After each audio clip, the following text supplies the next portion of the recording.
my refuge opens in 1971. Very quickly it goes from being a community centre to a refuge. I couldn't find anything. There was no literature, there was nothing that I could find about domestic violence. And you suddenly realise there is a huge problem, but no one's going to talk about it. Nobody. Nothing about this huge problem that was going on all over the world. I couldn't believe that there could be such a silence of something that was largely every day in so many families.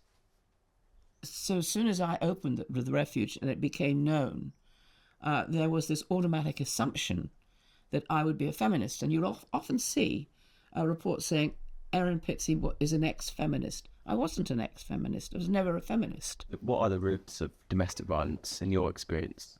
The roots of domestic violence are learned pattern behaviour going over generations. It's generational.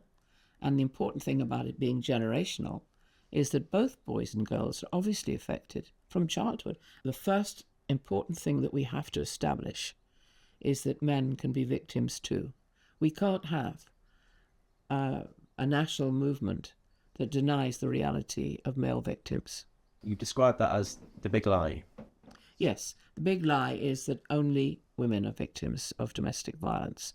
I've always thought it infantilises women because it doesn't hold them responsible for their behaviour.